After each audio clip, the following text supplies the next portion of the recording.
with streaming and that kind of thing. And there'll be a time for question and answer for both the keynote and the panel. And we welcome all kinds of questions, and please type them in the chat function. If you have any technical issues, type them in the chat as well, and we'll be able to have someone assist you. We have people monitoring our chat. At this time, I'd like to say thank you to our funders, Sask Arts, Sask Lotteries, Sask Culture, MyTax, the City of Regina, the University of Regina, and Arts Fest. So let's begin.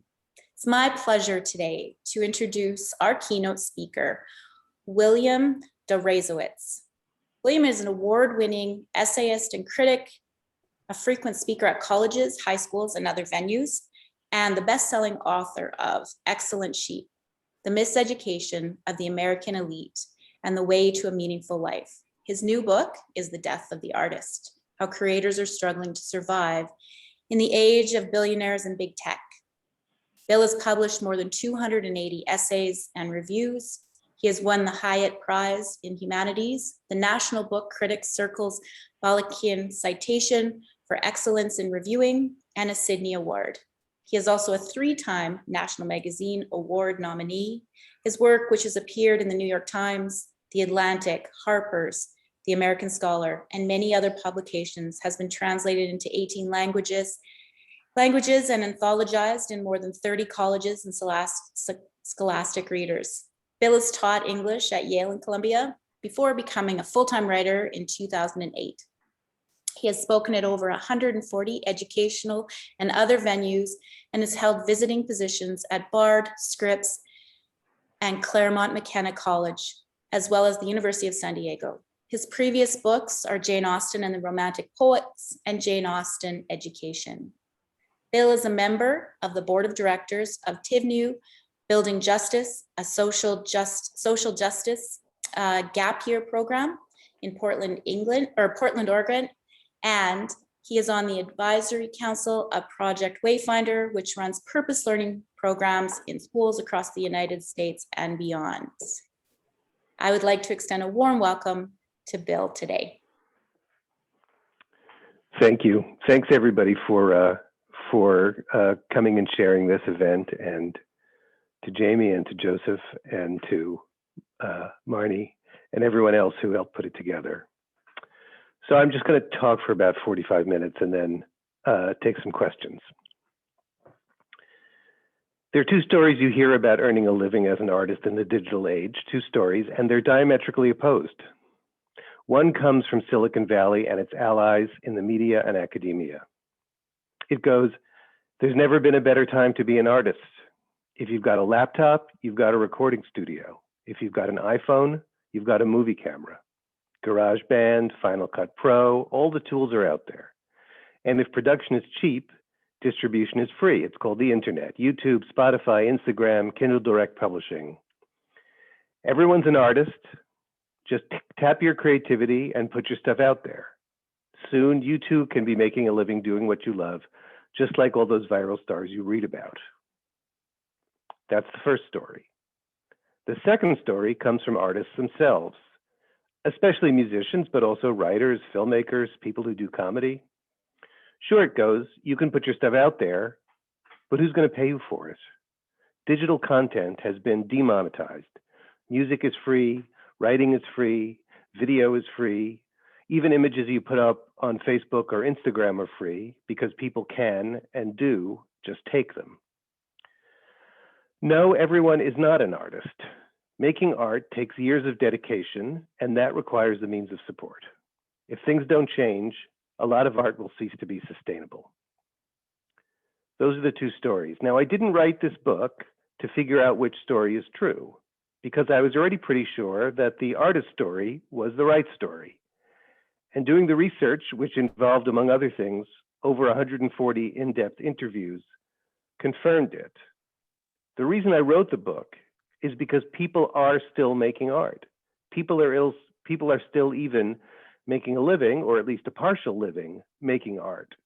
So what I wanted to figure out was how. That's the first word of the subtitle, how. How is this happening? Are today's conditions tolerable? Are they sustainable? Are they more democratic, that even playing field the internet was supposed to give us? What does it mean in specific practical terms to be an artist in today's economy? Those are the questions I set out to answer. Briefly, this is what I found. First, in terms of the broad conditions that shape the arts economy and the financial lives of artists today, there's bad news, there's good news, and there's bad news about the good news. The bad news, first of all, is that almost everything pays less, a lot less. Freelance writing fees are down, author advances are down, recorded music sales are sharply down, budgets for all but the largest movies are down. Old opportunities tend to pay less, new ones often pay little or nothing. Full-time jobs at universities, orchestras, publications, television shows are turning into contract work or even worse.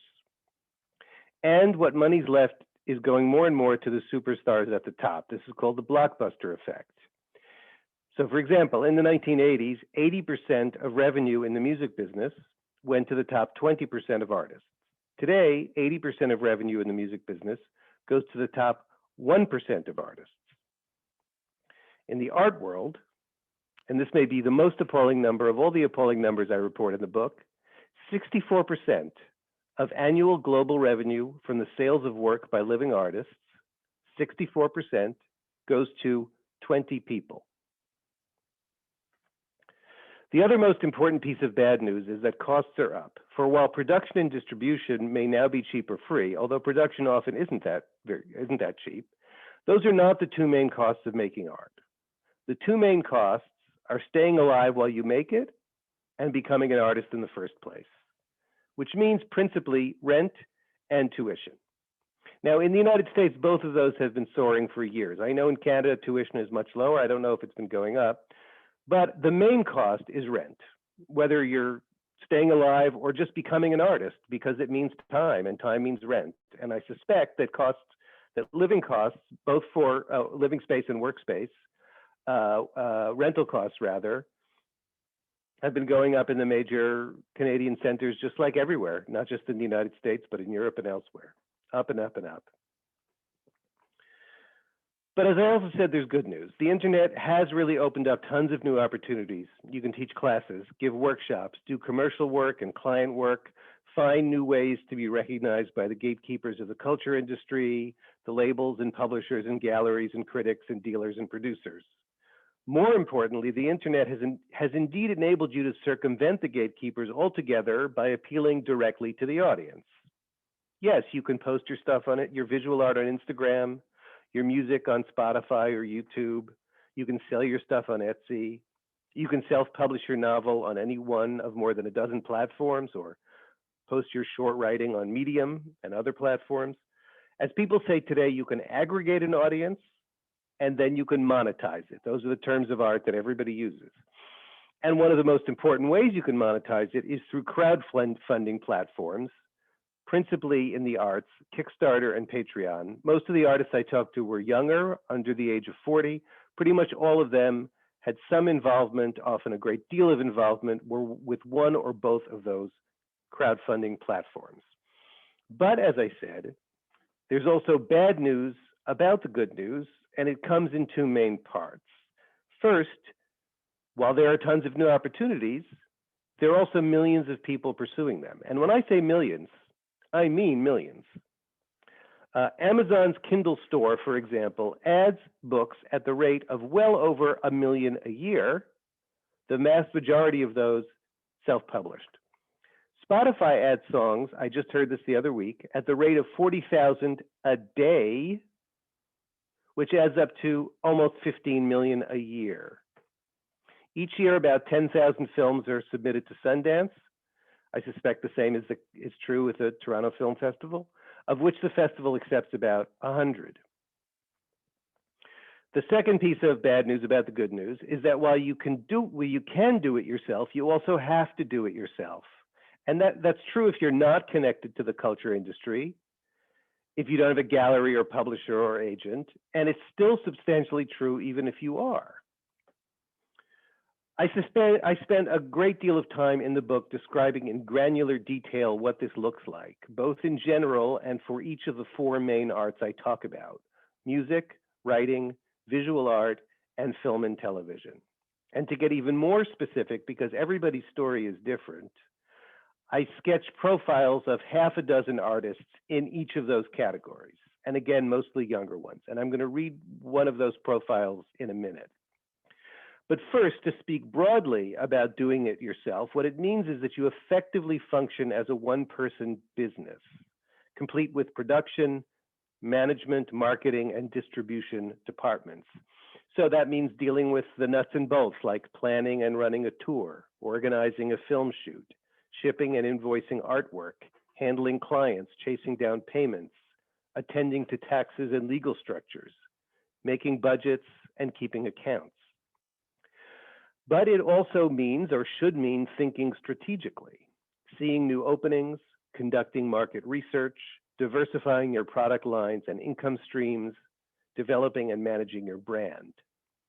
Even if you never think of it in those terms. I mean, I hate using those words in connection with the arts, and I will talk later about what that resistance is about, market research, product lines, but it's still true whether we use those words or not. That's effectively what we're talking about. As the illustrator Andy J. Miller told me, a career in creativity requires enormous amounts of creativity. You need to think of crafting your career as the ultimate creative project. It's not going to just be break into editorial illustration and you're set. The watchwords now are nimble, savvy, and scrappy. Be agile, be shrewd, and be prepared to do what it takes.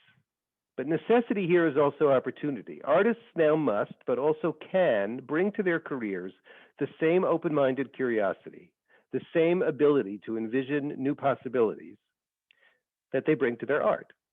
One writer said, "The people who I see getting depressed are people who don't see a path other than the one they aspired to 20 years ago. If you can be flexible, you can do it." Meaning there's no such thing anymore as secluding yourself in your study or studio. You have to stay in constant contact with the market. The musician and producer Dan Barrett told me, it's not enough to practice your craft every day. You also need to practice networking, bookkeeping, watching trends. Most of his friends who are managing to have successful careers in music, he added, are extremely conscious about continuously evolving, changing, adapting, like any person in a technology-laden industry would have to be. Now, since you're doing, in essence, two jobs, manager as well as maker, you need to develop a second, very different set of skills on top of your artistic ones. A number of the people I talked to had made a point of giving themselves essentially a kind of self-guided business degree. One was, in fact, Dan Barrett, the musician and producer, who had struggled for the first 10 years of his career. One day he told me, I realized it wasn't the music industry, it was me. I needed to adapt and I needed to understand business. So he read, he said, probably 300 business books and books on personal development and books on networking. One thing he learned is that, like any other business, you really do have to create something of objective value, something that other people are going to want to pay for, not just what you personally feel like making. But he also learned that most people are not entrepreneurs. They tend to launch their business, he said, in an entrepreneurial fit, a spasm of discomfort or passion, but aren't really cut out to run it. It's alarmingly democratic in that way, he said. To be a professional musician means that you're a successful entrepreneur, and most businesses fail. In other words, it's no more reasonable to think that every artist can become a business person than it is to think that every business person can become an artist. In any case, to get really specific, here's one of those profiles I just mentioned. Lisa Congdon, one of the stars of the online illustration world, had never been interested in art. In fact, she'd never even picked up an implement. Then at 32, she signed up for an art class that her brother had to take just so she could spend some time with him. Suddenly, she caught the bug. Her sister had started a blog. This was in 2004. So Congdon did too, posting her work there as well as on Flickr, an early image sharing service. People started noticing her stuff. People started asking to purchase her stuff. People started wanting to show her stuff in their shop. Something inside of me was like, huh, she told me I could potentially make money from this. So she started going part-time at her job. Then in 2007, just 3 years later, made the leap to self-employment. It was, she said, really scary. I would go to my computer every morning and just say a prayer that there would be some way for me to make some money waiting there. A potential client, a possible collaborator. She worked frenetically, 12 hours a day, often 7 days a week. She would wake up at 7, reach down to grab her computer off the floor where she had left it the night before, have her girlfriend bring her coffee in bed, and work all day. The more work she put out, she figured, the better her chance to be seen, and any moment that she wasn't working was a moment wasted. In 2008, a year later, she got an illustration agent. In 2010, her first book contract, her first gallery show, and her first regular illustration jobs. In 2011, she said she hit a tipping point. The work was pouring in: publishing, licensing, teaching, speaking, client work, sales over Etsy. She was working on as many as 15 projects at a time, saying yes to everything, and was back to making as much as she had at her job. At that point, she said, I didn't have to say a prayer anymore. The blog was key to her success. Congdon posted every weekday not only images, but long reflections on her art and life. She spoke candidly about her age, her sexuality, her struggles. Getting readers to become interested in you as a person, she told me, is essential to building your brand. People are looking for inspiration, she said, and her story, which she said she got really good at telling, was very inspiring. The secret to online platforms, she discovered, is shareability. Facebook's algorithms are criticized for rewarding engagement with increased visibility. The more people follow you, the easier it is for still more to discover you, a key driver of the blockbuster effect. But she decided early on to take advantage of that. She figured out who her audience was, mostly women, mostly ages 30 to 60, and what kinds of questions they'd respond to, what kinds of keywords in a header. Some of her posts got tens of thousands of shares. She incited conversations, replied to comments, issued calls to action like, it's Mother's Day, go get your mom a gift, and was unabashed, she said, about directly promoting my work. As of November 2019, she had 102,000 followers on Facebook and 334,000 on Instagram. At first, she told me she suffered from what she called incredible imposter syndrome. Real artists, she thought, were people who had MFAs. She had only gone, she said, to the school of Lisa Congdon. But her first studio, outside of my coffee table, as she put it, was in a space she shared with lots of arts graduates, and despite her trepidations, they embraced her as an equal, even eventually asked her to critique their work. They understood that there are many different ways to be an artist, she explained. The other issue that she's grappled with is whether she is, as she put it, a sellout. What does it mean to make work that's decorative, not conceptual? Lowbrow as opposed to highbrow, as she put it. What does it mean to be an artist who makes stuff for consumer goods as opposed to making art for art's sake?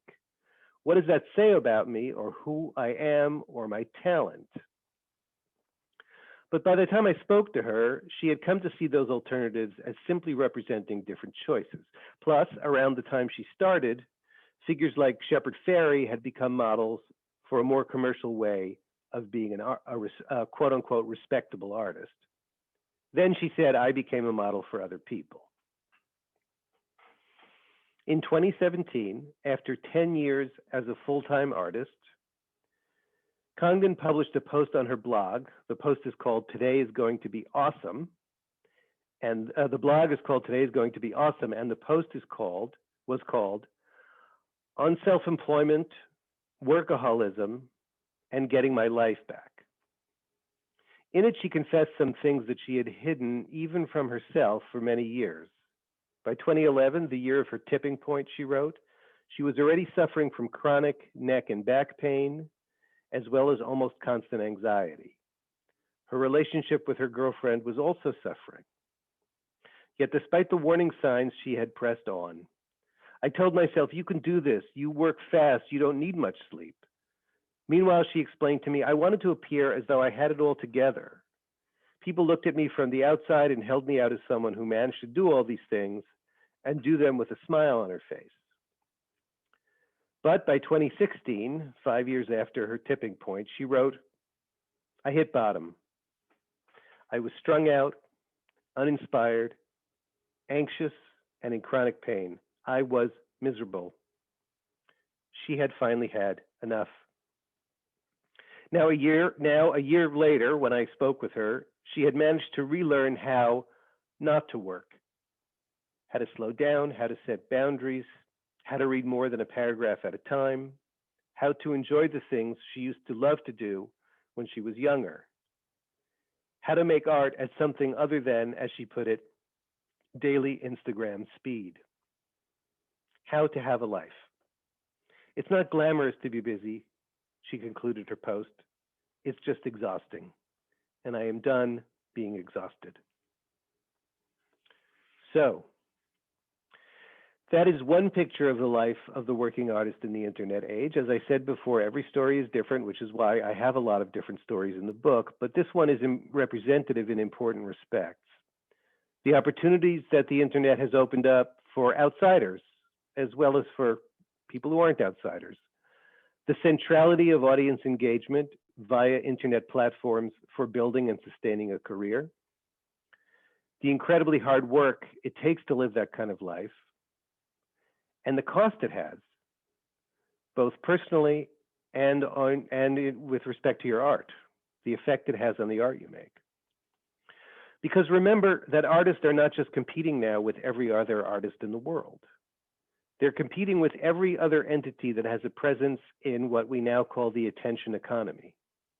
Every corporation, every politician, every dog video, and competing, moreover, on a steeply tilted playing field. Because the web is governed by what they call network effects, meaning in a nutshell that big sucks the traffic out of small. Again, it's what creates the blockbuster effect. The big get bigger, the small get smaller, which means that the system is designed for scale, for things that can scale. So you can actually make a lot of money from music streaming, for example, but only if you generate, say, 100 million streams. A paltry million streams, which sounds like a lot, will only get you between about $600 and $6,000. So anything that doesn't scale is out of luck in this attention economy. Now, in theory, we, the audience, can choose from everything in recorded history, discovering weird movies and exploring obscure bands. That was one of the promises of the internet. In practice, we are apt to sit back and let the algorithms do the work for us. You know, the playlists on Spotify, the recommendations at the bottom of, on Amazon or on the Netflix queue. Which means that access is not in practice equal and universal, nor is it disintermediated, direct from artist to audience. I mean, that's another one of the, not just one of the big promises, but one of the central premises of this supposedly great time to be an artist, that it's disintermediated. It's not, because you don't have access to the audience if the audience can't find you. And nobody can search for you unless they already know that you exist. For artists, the more noise there is in the system, and there's more noise every day, the more valuable become the players who can cut through it, which means the major corporations, old and new, of the culture industry. For the audience, the more valuable become the players who can filter that noise, who perform the work of curation, as we call it now, of selecting and sorting. Whatever we prefer to think, the gatekeepers are not dead. And after all, a curator is just a gatekeeper that you happen to like, nor is it possible to imagine how they ever could be. But they have multiplied. Every time somebody sets up a new opportunity, a new comedy club, a new reading series, a new podcast about music, a new website for the visual arts, those all sound like wonderful things, and they are, but every time somebody sets up something like that, they've effectively created a new gate and appointed themselves a new gatekeeper. And the more of those there are, the more venues, the more platforms, the more entry points, the more important the most prominent ones become. The leading biennials, now that there are hundreds. The major film festivals, now that there are thousands. The most prestigious MFA programs as they continue to proliferate. The most listened to Spotify playlists, the landing page on Netflix, the featured lists on the crowdfunding sites. Getting into them or onto them, gaining access, as it were, to access becomes more important as well. Now, in such an environment, unfair advantages help a lot. One of those unfair advantages is legacy. The figures who are best positioned to prosper in the new attention economy are those who established themselves before it existed and are able to leverage the fame they already achieved. In this, as in so many other respects, the arts are a microcosm of the economy as a whole, in which the old and middle-aged, having built their wealth and other forms of capital in times of greater abundance, have secured a generational incumbency against the young. Another related advantage is what the movie industry calls pre-awareness. It's a whole lot easier to hitch a ride on an existing brand than it is to develop a new one from scratch.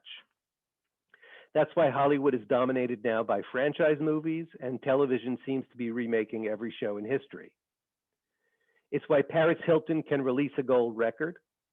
Tom Hanks can publish a best-selling book of short stories. Michael Moore can have a one-man Broadway show. Alec Baldwin can do a podcast on public radio. And Lionel Richie can make a line of bed sheets, can market a line of bed sheets. Ours is the age of the, quote, 360-degree revenue model in which celebrities self-replicate across the available platforms. Yet another advantage is getting there first.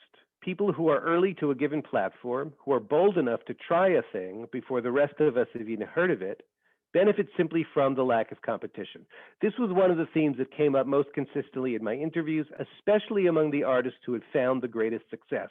They were early to YouTube or Etsy or web series, little web television series, or selling directly from your own site. Just as consistently, those individuals agreed that it would be much more difficult to do today what they did then. Lisa Congdon, for example, was one of the first illustrators to build her practice on the internet. Mentioning another who began even earlier, she said, "If the two of us started today, we'd just be one of a million people with a certain kind of hip aesthetic trying to build a following and sell their work." YouTube launched in 2005. It's a long time ago already. In 2006, the average video got 10,000 views. By 2016, the average video got 89 views. People start to see successful podcasts, say, and they think that podcasting is the new model. No, the model continues to be being new. But as the internet matures or calcifies, it isn't clear how much more new we're going to get, how many more gland grabs there are going to be on the closing frontier. Platforms still emerge like TikTok, but at a much slower rate than they used to. But the biggest advantage, the biggest unfair advantage is money. This was without a doubt the single most pervasive theme across my interviews. One director told me, one documentary told me that independent film is, quote, an elite sport with a high level of trust fundism. You have to know that you have at the very least a safety net, he said. According to Claire Barron, an award-winning young playwright, it's the same in live theater. If you look at the most successful young directors, she said, every single one of them comes from a lot of money. That's a big problem. That changes who is able to actually make work and the type of theater you see. That students in art school tend to come from affluent backgrounds is more or less taken for granted. Then there are the sorts of entry-level positions that artists take as a means of getting their foot in the door. Young writers work as junior editors, aspiring film and television directors as production assistants, young visual artists as studio and gallery assistants. The only problem is these jobs tend to pay the kinds of salaries that say, You don't really need this money, do you? That is when they pay it all. Studio assistants can receive as little as $11 an hour. I'm talking about in New York City. Production assistants, $12 to $15 an hour. Editorial assistants at The New Yorker, a former staffer told me, earn $35,000 a year in a city where rent can easily cost half that much. Privilege, he said, doesn't even begin to describe where these people come from. But just as common as the job that scarcely pays a living wage, indeed ubiquitous at this point in media and the arts, and often essential for getting a start, is the job that doesn't pay a thing. In other words, the internship. Internships are pretty much, by definition, an affirmative action program for the rich. Gemma Seif, who left a senior editorial position at Harper's Magazine, in part because of the pay, had this to say about the New York culture industry. It is a de facto class system, and it's something that these liberal organizations will not look at. They can't look at it because it just makes them look so crummy. Salaries in the arts, what's more, have steadily lost ground against inflation in recent years. Hourly wages for studio assistants, for example, haven't budged since 1993, a cut of almost 50% in constant dollars. Full-time jobs in the culture industry, as elsewhere, are being replaced, as the writer and labor journalist Tammy Kim told me, by all these sprinkles of employment-type relationships. The internet, she said, has contributed to the denuding of traditional economic relationships that have allowed people to stay afloat in the past. Most people in creative fields are either unlawfully classified as independent contractors or are doing something even worse, something that is so fractured and so temporary that you're literally just doing tiny gigs all the time. And this was certainly true of a lot of the people I talked to. The advantages of wealth are also indirect. Visual artist in New York put it this way: all these worlds, the world of writing, the world of film, the world of visual arts, still work by who you know. It's not like you take a test. The idea of universal access, Tammy Kim said, is complete and utter bullshit. Anyone trying to rise up through those ranks is going to have a hell of a time doing that without personal connections. And since people tend to start to build their networks in college and graduate school, that artist in New York said, and since elite institutions select preferentially for children of the well-to-do, there is this huge class filter, privilege filter in the arts. Nor is crowdfunding the magic bullet that many would like to believe. It hasn't solved the problem of access because you have to have access to do it. What does that mean? It means that people rarely go on Kickstarter just to look for worthy projects to contribute to. I interviewed an executive at Kickstarter. She's the one who said that to me. They go on, she said, because they were asked. In other words, crowdfunding favors the well-connected, people with friends with disposable income, which means it reinforces rather than mitigates existing inequalities. The artist Paul Rucker, who's African-American, put it like this: your success on Kickstarter can depend heavily on your background and network. We're more likely to give money to someone who looks like us. The arts have long skewed rich because they don't pay very well, because success is so uncertain, and even when achieved, so inconsistent, because it takes so long to establish yourself, because you need to grow up with money just to know what a lot of them are, still more to believe that you have a right to pursue them. But now the skew is getting worse and worse as incomes fall and costs, especially rent, go up. We are now in a crisis around the demographics of who's making culture, I was told by the artist and activist Fabiana Rodriguez. 4 out of 5 working artists in the United States, she said, in other words, people who earn the majority of their income from art, are white. Overall, the state of the arts economy, she said, is disgustingly unequal. And it's all the arts. It's literature, film, it's sculpture, dance, it's everything. The internet, she added, has failed to make much of a difference. You still need training. You still need money to do your work. The systemic institutions that run the culture industry, the museums, the art schools, the film studios, have not gone away. The arts, in short, are getting extremely less equitable. So, what can be done about all of this? I know that there are a number of concrete policy options, but perhaps the most important thing is simply educating artists, especially young artists, about the realities they face. I mean, all the many specifics of the way that things work now, something that art schools absolutely need to teach about and that local and regional nonprofits can and should as well. But I also mean something broader, which I want to spend a few minutes talking about. Because in order even to speak about money in the arts, we first need to establish that you're allowed to. And according to the way of thinking that still prevails not only among the audience, but very often among artists themselves, we're not. Art, we still tend to believe, it's kind of a hangover from from Romanticism, has nothing to do with money, must have nothing to do with money, is defiled by contact with money, is degraded by the very thought of money. Words like career and professional, to say nothing of property, as in intellectual property, are widely seen as suspect in the arts. In music, people speak about the indie code, which includes disdain for money and success. If you make it as a band, I was told, you are by definition no longer indie. As for the art of the art world, high-end visual art, it likes to regard itself as a form of anti-hegemonic critical discourse. Lewis Hyde's The Gift, which argues that the work of art belongs within a gift economy, not a system of commodity exchange, remains a touchstone nearly 40 years after publication. Now, The Gift is a wonderful book, and every artist should read it. But the truth is that Hyde's book hides the truth, or some of the truth. It hides the fact that gift economies are always sustained by underlying systems of support, and those, at least in modern societies, ultimately depend on the market.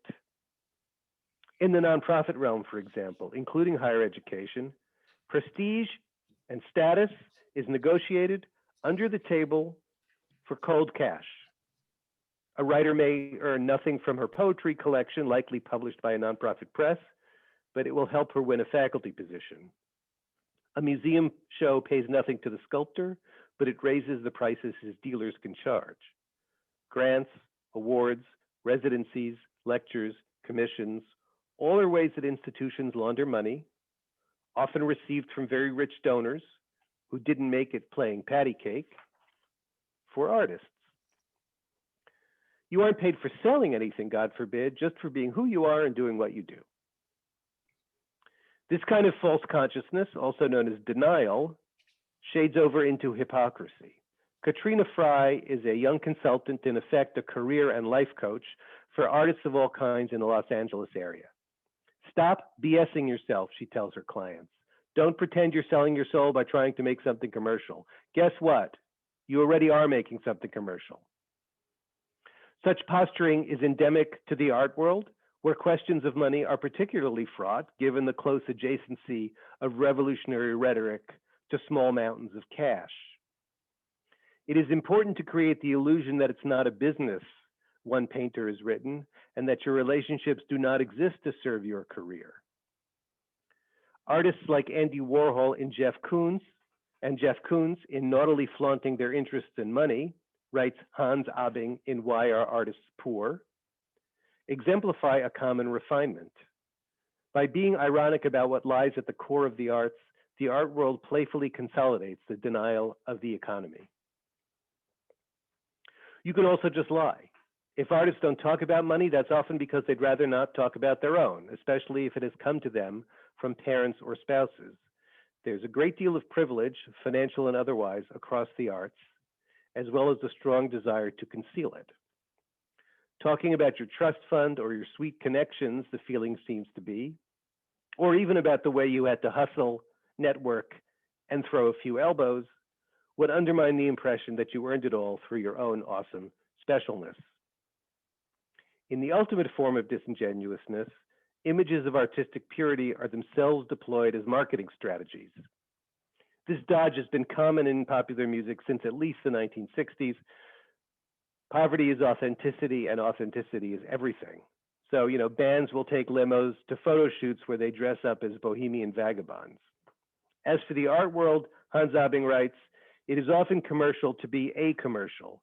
Expressing anti-market values can add to one's success in the market. The principal victims of this conspiracy of pious make-believe are the artists, typically young ones, who are too ingenuous to spot the double game. If artists are often naive about money, that's because they've been told not to think about it. If they are often helpless when it comes to managing their careers, that's because they've been instructed to regard career as a dirty word. The major thing Katrina Fry told me that she needs to teach her clients, who are often art school graduates and who typically come to her still in their 20s, already jaded and burnt out from being shafted for so long, is to lower the psychological barriers to earning their living as artists, to silence the inner voices. All this judgment about money and art, she tells them, around how this money comes in and supports you as an artist, it's all fake. It's made up. I can't think of another field in which people feel guilty about being paid for their work, and even guiltier for wanting to be. And the effects are not just psychological. A number of my subjects spoke to me about having suffered early on because they'd swallowed the myths about starving artists who never think about money and would rather die than compromise their vision for the suits. In his industry, I was told by Andy J. Miller, the illustrator, he sees, quote, all these artists who have all this baggage with money underselling themselves, so much shooting themselves in the foot, while the people that are smart with money are profiting from them. Because artists don't create for money, do create for non-material reasons, they're ripe for being exploited. That exploitation can take many forms, from outright theft to self-sabotage to the monetization of digital content without appropriate compensation, to the underpayment by arts organizations, including nonprofits, of the artists who work for them. But it's at its root is the perception that artists shouldn't ask for money in the first place. That, as another of my subjects put it, art should just be art. Now, as for more specific policy proposals, I want to stipulate that I am by no means a policy expert. My feeling at this point, especially because of the pandemic, and this goes beyond what I say at the end of my book, is that we need an all-of-the-above approach. A universal basic income would clearly be a great boon for independent creators as well as others. There's also the scheme they have in Ireland, where the first 50,000 euro earned from creative activity is exempt from national income tax. I'm guessing that public funding for the arts in Canada is much more robust than it is in the United States, but I also suspect that it could be a lot better. As for private philanthropy, again, I'm only familiar with the American situation, but I also suspect something similar is happening here, which is that donors and foundations, I heard this across the arts, donors and foundations are now prioritizing other areas of social need, deprioritizing the arts, prioritizing areas that seem to promise greater and more immediate impact, as the buzzword is. A new generation of philanthropists has arisen who demand the kind of quantifiable results that art cannot provide, and who in any case do not possess the feeling for culture with which earlier ones were instilled. I think we need to revive the idea of philanthropy for the arts as well. I also believe that artists need to organize and advocate for themselves.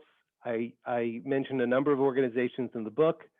I've been tracking what's been happening to artists during the pandemic, and I know that more and more organization has been happening, new organizations, existing organizations ramping up their activities and so forth. But in conclusion, let me just pull back for a minute and take a long historical view and note, as I lay out in the book, that we seem to be entering a major new phase in the history of art. And I don't mean stylistic history, but the history of the role that art and artists play in society. A history that I believe is undergirded by the economic position that artists occupy, or in other words, in plainer language, by the ways that artists get paid and supported. I outline 4 phases or paradigms. Up through and even somewhat beyond the Renaissance, artists were artisans, they were considered artisans, supported by the patronage of the church and the aristocracy. It was only with the development in the 18th century of a capitalist market for books, for visual art, eventually for other cultural products, that this began to change. And the modern idea of art with a capital A and the freedom of the artist started to emerge. With the corresponding rejection of the values of the market on the part of the artists, artists became bohemians, people who live on the social and economic margins. After World War II, as a large-scale institutional apparatus was built out for culture in all the Western countries, a third paradigm emerged: the artist as professional, a product and denizen of institutions. And this was great in many ways for artists. It enabled artists, first of all, it enabled a lot more people to enter the field. The arts expanded tremendously with this institutional support. And it also meant that serious full-time working artists no longer had to be starving artists, that image that comes to us from the Bohemian period. They could have solidly middle-class lives, maybe not rich, but middle-class. But it's that paradigm that's breaking down now as those institutions come under economic assault, mostly directly or indirectly from the internet economy, which means that artists now both can and must stand alone within the marketplace without institutional protection or mediation. They must be, as I described, one-person small businesses. The implications of this for the nature of art, as I tease them out in the book, are far too numerous to mention now.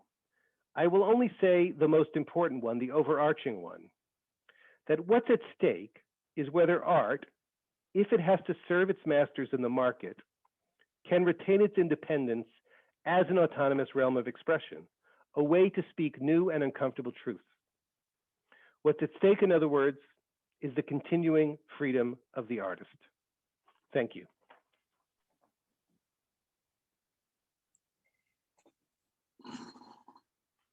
Thank you very much, Bill, for that excellent talk and for your book, which is really a battle cry, I think, to artists and arts organizations and cultural Thank you. Policy folks. My name is Mary Blackstone. I'm chair of On Cue Performance Hub, one of the sponsors today, and sometimes a dramaturg, sometimes a researcher as well. And I just want to, in preface to reading out some of these questions that people are putting in the chat box, I just want to preface this by saying that your interviews with artists are a really important piece of research. And the findings that you draw from those interviews are in basic ways totally parallel to the findings that the Saskatchewan Partnership for Arts Research has drawn from its interviews and focus groups and surveys of artists here in this province. One thing I don't think you mentioned today, but I just want to highlight it. You mentioned in your book that there seems to be something happening around the age of 30. And people begin to look around as artists and decide, well, my peers in other areas of endeavor are having families and getting houses and thinking forward in a family sort of way. And that kind of point of decision making was thoroughly documented here in Saskatchewan as the period when we lose a lot of artists. They simply decide they can't afford to do it. So I won't go on. There are other parallels. Perhaps I might drop them in later, but I just want to draw that parallel with the SPAR research. I'm going to take a question here from the chat from Donald Stein. Thank you, Bill, for this excellent talk. This is my question.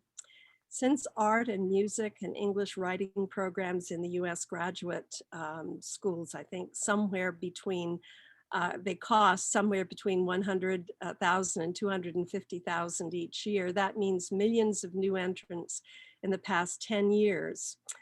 With all of those people trying to earn money in an economy that doesn't grow at the same rate, how much of the situation is caused by overtraining and over-promising from art schools? I think that's a great question. I think the numbers I said in the book, I think it's almost 100,000 bachelor's degrees and something like 20,000 master's degrees a year produced in the United States in the arts. I think the system became massively overbuilt in the 80s and 90s and early aughts, especially. And I think the schools definitely have a lot to answer for. I would also say, though, that the other thing that's drawing people in is the internet. It started with Apple in the 90s. They had to find a way to sell us their very expensive machines that were much more expensive than anybody else's. And the marketing pitch was very slick and very effective. Was, you're a unique genius. You need our tools to create. You're going to be the next Kerouac or Einstein. And if you look at the number of people of graduates, the curve had been flat from about 81 to 96 in the U.S. And then it takes off. It doubles in the next 15 years. So I think the schools, to a great extent, they have a lot to answer for, but I think they were also responding to increased demand. And then it kind of crashed after 2008.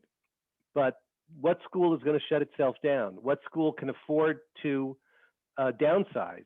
Their business model, their budget is dependent on a certain number of butts in the seats, as they say.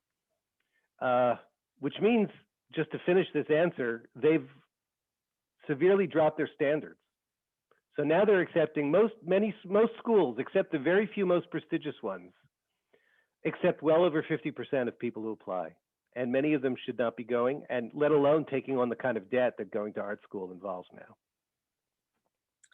As somebody who's been in the university game for a fair bit of time, I just want to observe that while the cost of tuition in Canada may not be on the scale of the United States, the pressures on universities to take more and more in every program, and the vulnerability of the fine arts, if they don't, is very much in play. Why? Why is that? Why does that pressure exist? It's financial pressure, totally. Okay. Yeah. I have a question here from Grant. Brutal to hear, but important. As artists, are we adapting to the new business model, or is the new business matrix grooming us to be the compliant cultural laborers? I'm not sure what the difference is, right? I mean, yeah, I mean, so much of what my book is about how people have adapted. And, you know, I mean, everyone I talk about in the book is managing to survive. Some of them just, you know, even below the poverty line, some of them are doing pretty well. They're all managing to do it. And who is it turning them into? I mean, I think this is true for all of us in our characters and souls because of social media, but I think even more immediately true in the arts, that the machine kind of makes us over in its image. And you know, I mean, so much about that kind of entrepreneurial and certainly salesperson personality is antithetical to sort of the typical traits of the artist's personality. Introspection and self-doubt and patience, and you can't have any of that stuff if you're putting your work out there every day and marketing yourself every day. We have a follow-up question from Donald Stein. Teaching in all those institutions, that's among the only decent employment opportunities for artists. So do you think it's in their interest to discourage all those new entrants? Right, it's a Ponzi scheme. It's a Ponzi scheme. We need to find a better way to do it. I mean, what I would say is that at least in the United States, even academic employment isn't really much of an option anymore because almost all of that employment is adjunct. So it's a few $1,000s a course. But yeah, that's a big problem. I just want to say that that the situation in the United States is not unlike in Canada, where increasingly sessional lecturers are replacing tenured faculty members. So there is a limitation on the extent to which artists can depend on that kind of work in Canadian universities as well. I have a question here from Anne Broku Lambert. When and where could we have this conversation to first reconcile the fact that being an artist is a profession, no more a vocation, and then convince essential allies, funding institutions, governments, artistic entities, to act in accordance with means to support that profession? I'm not sure whether you have the answer to that one or not, but go for it, Bill. Yeah, I'm not sure. I mean, how to have the conversations, I think, is a question that everybody has to answer for themselves. But I would actually even go, I mean, maybe we shouldn't harp on terminology. But as I was saying, I understand what she means, that in some sense, art is still a profession. But structurally, it's moving away from being a profession. And the word that I use the word producer in the book, but because it kind of splits the difference between worker and sort of single person business. But I think maybe a better word is worker. A better word for practical purposes is worker. And some of the best organizers that I talk to try to use that word. It's a word that really doesn't sit well with our preconceptions about art and who the artist is. And a lot of artists don't like to use that word in reference to themselves. But to say that artists are workers, I think puts the economic picture, the economic issue really squarely front and center, and says to the people you want to talk to, politicians or nonprofit leaders or whoever, potential allies, we're part of the economy. You have to think of us that way. You have to think of what we do as being enmeshed in the economy. It's not a vocation, as she said, in a kind of spiritual sense. It may be that as well, but we have to stop pretending that we aren't workers like everybody else. And just when you think about what workers need, you have to also apply that to artists. What they need, what they deserve, what role they play.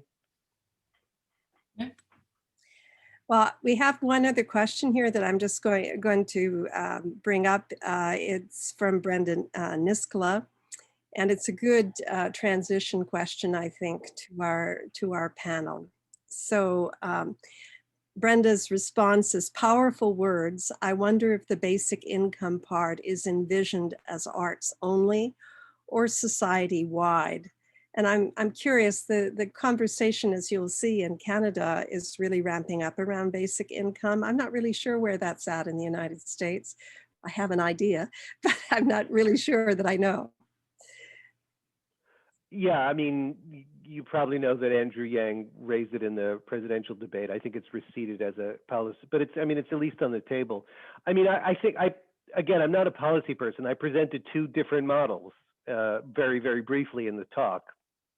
Universal basic income, which is universal, and what they have in Ireland, which is, and I'm sure there are other models that we can think of that would be like this, where there's a special subsidy for artists in the form of tax exemption on the first X amount of dollars, 50,000 euro there, of income made from creative activity. I think that's I think that's a good model, but I also think that in all of the above approach, I mean, you could do both of those things. Mm-hmm.